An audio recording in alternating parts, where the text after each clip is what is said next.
Welcome. In front of me is a Vivo V29 Lite, and today I'll share a couple tweaks and tricks you can do on this device. So, starting off, we're going to navigate into our settings,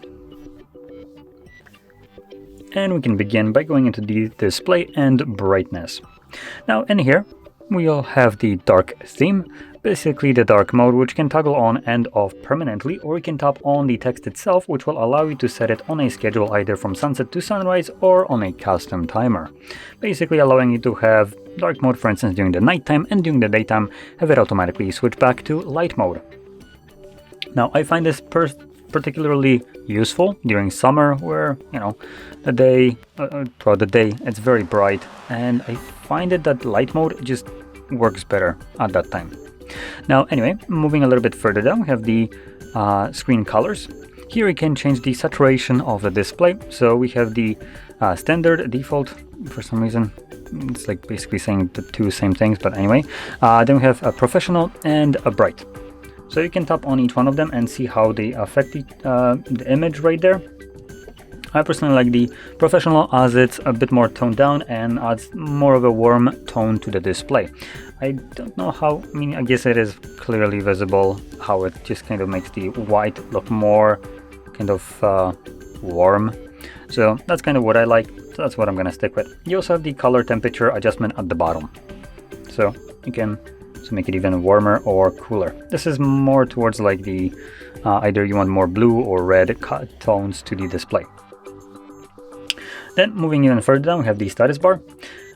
Here we can choose how the notification method. We have icons, numbers, or none. So by default, your device, I believe, shows only 3 of them, or 4 it looks like right here. So yeah, we have a couple icons visible right here. We can summarize them to a number. As you can see now, it shows 4. Makes the notification look a bit cleaner with just a single number. Or you can just completely hide it, though I personally like the number. Then we have also battery style and percentage. So we have a couple different modes for the battery, like so. You can choose between those. Keep in mind that when it comes down to the horizontal, you have the option to also display the battery percentage inside of the battery itself. And this is the only option that allows you to do that. As you can see, all the other ones just remove that option altogether. Now going back, we have screen refresh rate a little bit lower. We have the smart switch 60 and 120. You can choose whichever one you like. I personally like the smart one, as it basically utilizes both of these at the same time. So when there's nothing moving on the screen, like right now, the display will automatically lower down the resolution to preserve battery life, which obviously is helpful. But if you don't see much of a difference between the 60 and 120, which you would need to select each one of those individually to see how they actually look like when scrolling up and down. So yeah, once you don't see difference between those when you select each individually, you might probably be interested in running it at 60, as this will give you better battery life. I do see a difference, so I like to have it like super smooth like it is with the smart switch, which utilizes the 120 Hz refresh rate. And here it actually particularly feels like really nice. I don't know what it is about, but this actually looks pretty good. Could be the display having also a very good response time, as it is, I believe, an OLED display, so it makes it like really nice. Now, moving on, let's go back to the main settings page, and we're gonna scroll down to, let's see, and here do we have RAM. So in here we have the extended RAM. This is something that you might want to maybe turn off if you notice specific things happening. So if you have some kind of lagging, for instance in games, as an example, sometimes if you play demanding games, they will use that RAM is in quotation mark because it's actually not RAM, it's the storage. So they will use that storage as VRAM, for instance, for the GPU. Obviously, storage and VRAM are completely two different things, and the storage type, even though it might be like NVMe or SSD or whatever they're using right here, is nowhere near the same kind of speeds as what actual VRAM is. So because of that, you might experience that certain tasks will actually feel worse with this option than with it on. So you might want to maybe turn that off, and in that case the device will be forced to clear out some kind of task that was using RAM before to allocate it to the new process instead of using the crappy storage as RAM. But this probably won't be noticeable throughout application usage and stuff like that. It, like I said, just more demanding tasks. Now under going to the demanding task, we have the ultra gaming mode.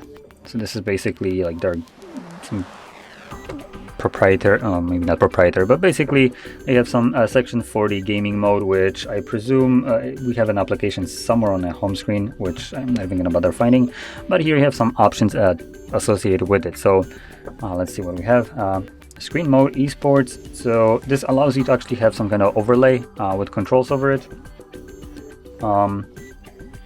Enhanced experience, so game sound quality and effects. So let's see what we have right here.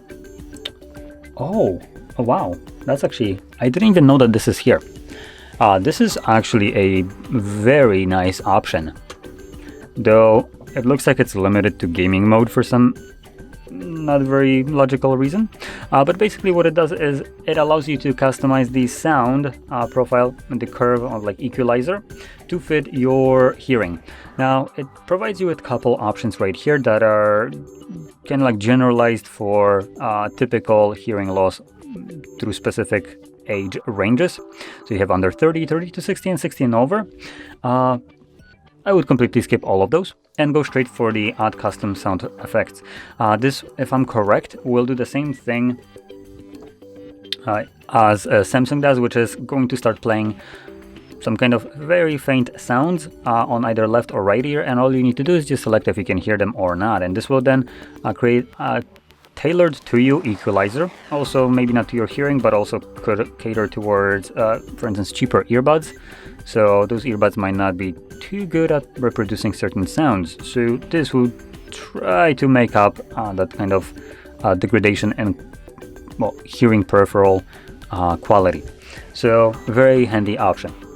Though keep in mind this is for use for headphones only. I cannot set it up without having some kind of headphones plugged in or connected via Bluetooth.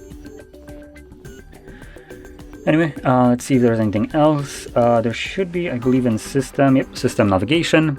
So we have the 3-button nav and the gesture navigation, and you can choose from either one of those. I do like gesture navigation, so that's what I'm gonna stick with. But also we have the hide button bar option, which makes the display again look a little bit cleaner by getting rid of this bar that was at the bottom, while still retaining the same exact usage as it did before. So this adds to that nice minimalistic aesthetic, which I personally like. But anyway, with that being said, this would conclude the tweaks and tricks I want to show you. So if you found this very helpful, don't forget to hit like, subscribe, and thanks for watching.